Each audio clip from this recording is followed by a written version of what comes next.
ಶ್ರೀಗುರುಭ್ಯೋ ನಮಃ. ಶ್ರೀಯರಸಗಾಂಗೇಯನುತ ಕೌಂತೆಯ ವಂದಿತ ಚರಣ ಕಮಲದಳಾಯ ತಾಂಬಕ ರೂಪ ಚಿನ್ಮಯ ದೇವಕೀತನಯ ರಾಯ ರಘುಕುಲವರ್ಯ ಭೂಸುರ ಪ್ರಿಯ ಸುರಪುರ ನಿಲಯ ಚೆನ್ನಿಗರಾಯ ಚತುರೋಪಾಯ ರಕ್ಷಿಸು ನಮ್ಮನ ನವರತ.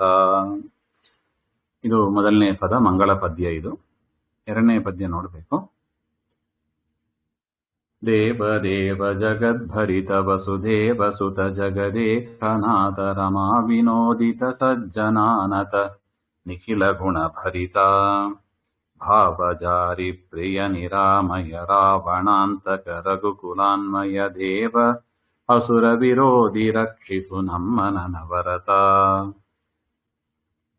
ಇದರ ಅಭಿಪ್ರಾಯ, ದೇವನೇ ಜಗತ್ತಿನ ಎಲ್ಲ ಕಡೆ ವ್ಯಾಪ್ತನಾಗಿ ಹರಡಿ ಇರತಕ್ಕವನೇ, ವಸುದೇವನ ಪುತ್ರನೇ, ಜಗತ್ತಿನ ಮುಖ್ಯ ಸ್ವಾಮಿಯೇ, ರಮಾದೇವಿಗೆ ಆನಂದವನ್ನು ಕೊಡತಕ್ಕವನೇ, ಸಕಲ ಸಜ್ಜನರಿಂದ ವಿಶೇಷವಾಗಿ ಸ್ತುತಿಸಲ್ಪಡುವವನೇ, ಗುಣಪೂರ್ಣನಾದ ಸ್ವಾಮಿ, ಮನ್ಮಥನನ್ನು ಸಂಹರಿಸಿದ ಶಿವನಿಗೆ ಪ್ರಿಯನಾದವನೇ, ನಿರ್ದೋಷನೇ, ರಾವಣನನ್ನು ಸಂಹಾರ ಮಾಡಿದವನೇ, ರಘುಕುಲದಲ್ಲಿ ಅವತರಿಸಿದವನೇ, ಅಸುರರನ್ನು ಧ್ವಂಸ ಮಾಡಿದವನೇ, ದೇವನಾದ ಶ್ರೀ ಕೇಶವನೇ, ನೀನು ನಮ್ಮನ್ನು ಸದಾಕಾಲ ಪಾಲಿಸು. ಹಾಗೆಂತ ಒಟ್ಟು ಅಭಿಪ್ರಾಯ. ಇನ್ನು ಪದಗಳ ಜೋಡಣೆಯನ್ನು ನೋಡಿದರೆ, ದೇವದೇವ, ದೇವ ಹಾಗೆಂದ್ರೆ ದಿವ ಕ್ರೀಡಾಯಾಮ್ ಅಂತ, ಕ್ರೀಡಾದಿ ಗುಣ ವಿಶಿಷ್ಟ ಅಂತ ಅರ್ಥ. ಅಂದ್ರೆ ದೇವರು ಮಾಡೋದು ಎಲ್ಲವೂ ಕೂಡ ಆಟವೇ.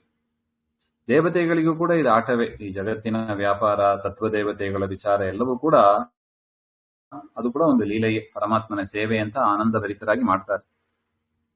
ಅಂತ ದೇವತೆಗಳಿಗೂ ಕೂಡ ಸ್ವಾಮಿಯಾದವ, ದೇವನಾದವ, ದೇವದೇವ ಅಂತ ಅರ್ಥ. ಜಗದ್ಭರಿತ, ಜಗದ್ಭರಿತ ಹಾಗೆಂದ್ರೆ ಜಗತ್ತಿನ ಎಲ್ಲ ಕಡೆ ವ್ಯಾಪ್ತನಾದವ ಅಂತ ಒಂದು ಅರ್ಥ. ಅದನ್ನೇ ಉಪನಿಷತ್ ಹೇಳ್ತದೆ ನೋಡಿ, ಈಶಾವಾಸ್ಯಂ ಹಾಗೆ ಅಂತ. ಎಲ್ಲ ಕಡೆ ಪರಮಾತ್ಮ ವ್ಯಾಪ್ತನಾಗಿದ್ದಾನೆ ಅಂತ ಅದರ ಅಭಿಪ್ರಾಯ.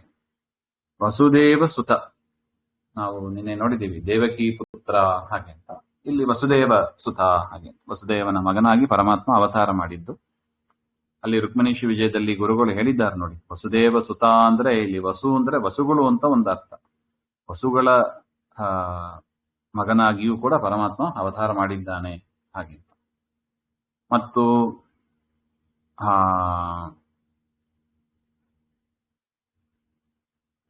ಸುತ ಹಾಗೆಂದ್ರೆ ಪುತ್ರ ಅಂತ. ದೇವರು ವಸುದೇವ ಸುತ ಅಂದ್ರೆ ಏನರ್ಥ? ವಸುದೇವ ಮೊದಲಾದವರನ್ನ, ತಂದೆ ಸ್ಥಾನದಲ್ಲಿ ಯಾರಿದ್ದಾರೆ ಅವರನ್ನೆಲ್ಲ ನರಕದಿಂದ, ನರಕಾದಿ ಅನರ್ಥದಿಂದ ಪಾರು ಮಾಡಿದವ ಅಂತ ಅರ್ಥ. ಪುತ್ರ ಶಬ್ದಕ್ಕೆ ಅದು ತಾನೇ ಅರ್ಥ. ಪುತ್ ಎನ್ನುವುದು ಒಂದು ನರಕ. ಆ ನರಕದಿಂದ ರಾಯತೆ, ರಕ್ಷಣೆ ಮಾಡ್ತಾನೆ. ಅದರಿಂದ ಮಗನಿಗೆ ಪುತ್ರ ಅಂತ. ಅಂತ್ಯಕರ್ಮಗಳನ್ನೆಲ್ಲ ಮಾಡಿ ಪುತ್ ಎನ್ನುವ ನರಕದಿಂದ ರಕ್ಷಣೆ ಮಾಡ್ತಾನೆ ತಂದೆ ತಾಯಿಯರನ್ನ. ಅದರಿಂದ ಮಗನನ್ನ ಪುತ್ರ ಅಂತ ಕರೀತಾರೆ.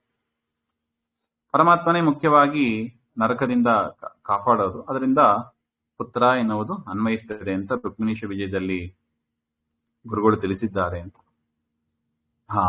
ಕನಕದಾಸರಿಗೂ ಕೂಡ ಶ್ರೀ ವಾದಿರಾಜರಲ್ಲಿ ಗುರುಭಾವನೆ ಇದೆ. ಅದರಿಂದ ಅವರ ಅಭಿಪ್ರಾಯವನ್ನ ತಿಳಿಸುವುದಕ್ಕಾಗಿ ವಸುದೇವ ಸುತ ಅಂತ ತಿಳಿಸಿದ್ದಾರೆ ಅಂತ ಗುರುಗಳು ಹೇಳ್ತಾ ಇದ್ದಾರೆ.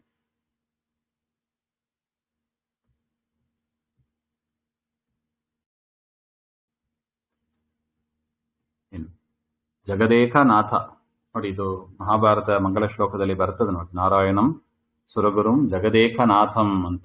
ಅದರ ಒಂದು ಹೋಲಿಕೆಯನ್ನ ತಂದಿದೆ ಈ ಪದ. ಜಗತ್ತಿಗೆ ಮುಖ್ಯ ಸ್ವಾಮಿ ಅಂತ ಅರ್ಥ. ಇಲ್ಲಿ ಏಕ ಶಬ್ದಕ್ಕೆ ಒಂದು ಅಂತ ಅರ್ಥ ಇಲ್ಲ. ಜಗತ್ ಏಕನಾಥ, ಏಕ ಅಂದ್ರೆ ಮುಖ್ಯ ಅಂತ ಅರ್ಥ. ಜಗತ್ತಿಗೆ ಅನೇಕ ಸ್ವಾಮಿಯರು ಅಂತ ಇದ್ದಾರೆ. ಬ್ರಹ್ಮದೇವರು, ವಾಯುದೇವರು, ಅನೇಕ ಸ್ವಾಮಿಯರು ಇದ್ದಾರೆ. ಆದರೆ ಅಲ್ಲಿ ಮುಖ್ಯವಾಗಿ ಸ್ವಾಮಿ, ಸ್ವತಂತ್ರನಾದ ಸ್ವಾಮಿ ಅಂದ್ರೆ ಪರಮಾತ್ಮ ಅಂತ. ಜಗದೇಕನಾಥ ಹಾಗೆ.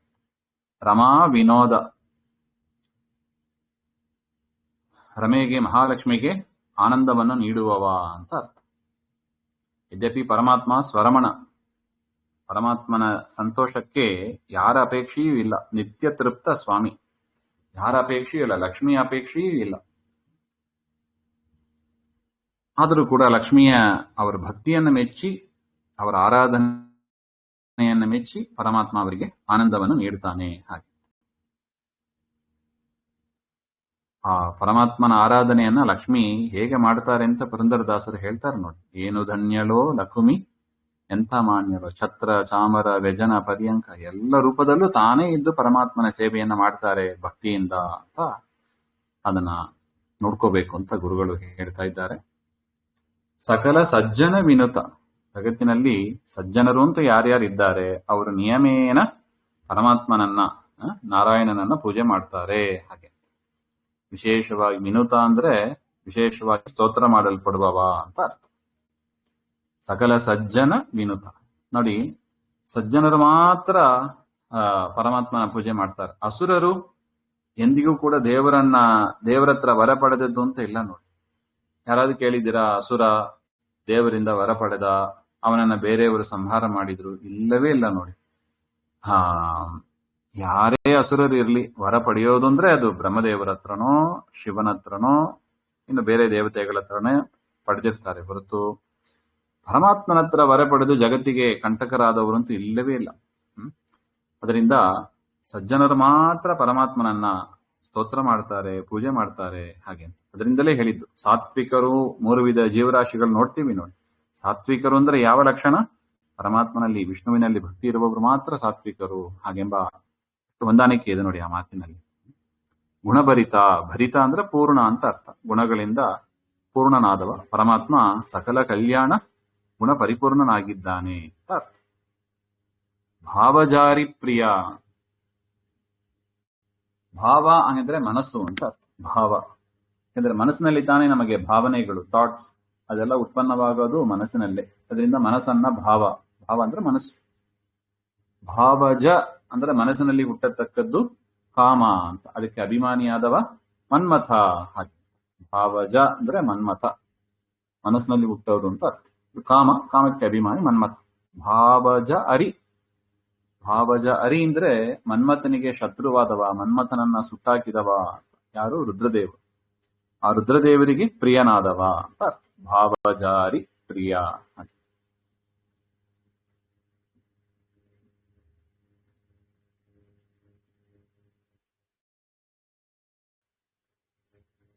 ನಿರಾಮಯ, ಆಮಯ ಅಂದ್ರೆ ದೋಷಗಳು ಅಂತ ಅರ್ಥ. ನಿರಾಮಯ ಅಂದ್ರೆ ದೋಷಗಳು ಇಲ್ಲದವ ಅಂತ. ಚಂದ್ರಿಕಾದಲ್ಲಿ ವ್ಯಾಸರಾಜರು ಹೇಳ್ತಾರೆ ನೋಡಿ, ಅಸ್ಪೃಷ್ಟ ದೋಷ ಗಂಧಾಯ ಅಂತ ಹೇಳ್ತಾರೆ. ಪರಮಾತ್ಮನಿಗೆ ದೋಷದ ಗಾಳಿಯ ಸ್ಪರ್ಶವೂ ಇಲ್ಲ ಅಂತ. ಇನ್ನು ದೋಷ ಬರ್ಲಿಕ್ಕೆ ದೂರ ಆಯ್ತು. ಅಸ್ಪೃಷ್ಟ ದೋಷ ಗಂಧಾಯ, ದೇವರ ಹತ್ರ ದೋಷದ ಗಾಳಿಯೇ ಬಡಿಯೋದಿಲ್ಲ. ಹಾಗೆ ದೋಷವರ್ಜಿತಂ ನಾರಾಯಣಂ ಗುಣೈ ಸರ್ವೇ ರುದೀರ್ಣಂ ದೋಷವರ್ಜಿತಂ ಅಂತ ಶ್ರೀಮದಾಚಾರ್ಯರು ಅದನ್ನೇ ಹೇಳ್ತಾ ಇದ್ದಾರೆ. ರಾವಣಾಂತಕ ಅಂದ್ರೆ ರಾವಣನನ್ನ ಸಂಹಾರ ಮಾಡಿದವ ಅಂತ. 3 ಲೋಕವನ್ನ ಎದುರಿಸ್ತಾ ಇದ್ದವ ಆ ರಾವಣ, ಅವನನ್ನ ಸಂಹಾರ ಮಾಡಿದ ಸ್ವಾಮಿ ಅಂದ್ರೆ ನೋಡಿ. ಅದೇ ಆ ರಾವಣನಿಗೆ ಎಷ್ಟು ವರ ಇದೆ ನೋಡಿ. ಬ್ರಹ್ಮದೇವರ ವರ, ರುದ್ರದೇವರ ವರ, ಅನೇಕ ವರಗಳು ಪಡೆದಿದ್ದಾನೆ. ಆದರೂ ಕೂಡ ಪರಮಾತ್ಮನ ಮುಂದೆ ಇದು ಯಾವುದೂ ಅಲ್ಲ. ಇನ್ನು ರಘುಕುಲಾನ್ಮಯ, ರಘುಕುಲದಲ್ಲಿ ಅವತಾರ ಮಾಡಿದ. ಅನ್ವಯ ಅಂದ್ರೆ ವಂಶ ಅಂತ ಅರ್ಥ. ರಘುಕುಲದ ವಂಶದಲ್ಲಿ ಪರಮಾತ್ಮ ಅವತರಿಸಿದವ ಅಂತ ಅರ್ಥ. ಅದಕ್ಕೆ ಮಾನ್ಯತೆಯನ್ನು ತಂದುಕೊಟ್ಟವ. ದೇವ ಶಬ್ದಕ್ಕೆ ಅನೇಕ ಅರ್ಥ ಇದೆ. ಋಗ್ಭಾಷ್ಯದಲ್ಲಿ ಆಚಾರ್ಯರು ಹೇಳ್ತಾರಂತೆ, ದ್ಯೋತನಾಥ್, ವಿಜಯಾತ್, ಕಾಂತ್ಯ, ಸ್ತುತ್ಯ, ವ್ಯವಹೃತೇರಪಿ ಗತ್ಯ ರತ್ಯ ಚ ದೇವಾಖ್ಯಂ. ಹಾಗೆ ಅನೇಕ ಅರ್ಥ ಇದೆ ದೇವ ಶಬ್ದಕ್ಕೆ. ಕಾಂತಿ, ಪ್ರಕಾಶ, ವಿಜಯ ಹಾಗೆ ಅಂತೆಲ್ಲ ಅರ್ಥ ಇದೆ.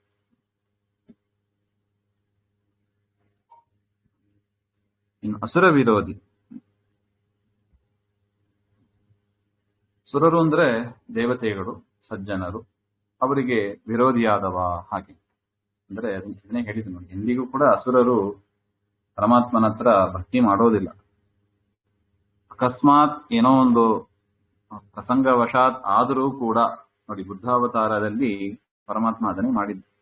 ಕೃಷ್ಣನ ಅವತಾರ, ಭೀಮನ ಅವತಾರದಿಂದ ಏನಾಯಿತು, ಜಗತ್ತಿನಲ್ಲಿ ದುಷ್ಟ ಜನರು ಕೂಡ ದೇವರಲ್ಲಿ ಭಕ್ತಿ ಮಾಡಕ್ಕೆ ಶುರು ಮಾಡಿದರು. ಪರಮಾತ್ಮನಲ್ಲಿ ಭಕ್ತಿ ಮಾಡಿದರೆ ಅವರಿಗೆ ಮೋಕ್ಷ ನಿಯಮೇನ ಆಗಬೇಕಾಗಿತ್ತು. ಅದರಿಂದ ದೇವತೆಗಳು ಹೋಗಿ ಪ್ರಾರ್ಥನೆ ಮಾಡಿದ್ರು, ಸ್ವಾಮಿ ಇದು ಹರಿವಾಯು ಅಂದ್ರೆ ಕೃಷ್ಣ ಮತ್ತು ಭೀಮನ ಪ್ರಭಾವದಿಂದ ಅಸುರರು ಕೂಡ ನಿಮ್ಮಲ್ಲಿ ಭಕ್ತಿ ಮಾಡ್ತಾ ಇದ್ದಾರೆ, ಅದರಿಂದ ಅದನ್ನ ಪರಿಹಾರ ಮಾಡಬೇಕು ಅಂತ ಪರಮಾತ್ಮ ಬುದ್ಧನಾಗಿ ಅವತಾರ ಮಾಡಿ ಅವರಿಗೆ ಮೋಹವನ್ನು ಉಂಟು ಮಾಡಿ, ಅದೇ ಬುದ್ಧ ಮತ ಅಂತ ಪ್ರಸಿದ್ಧವಾದದ್ದು ಅಂತ ಹೇಳ್ತಾ ಇದ್ದಾರೆ. ಅದರಿಂದ ಅಸುರ ವಿರೋಧಿ. ಮುಂದಿನ ವಿಚಾರ ಮತ್ತೆ ನೋಡೋಣ.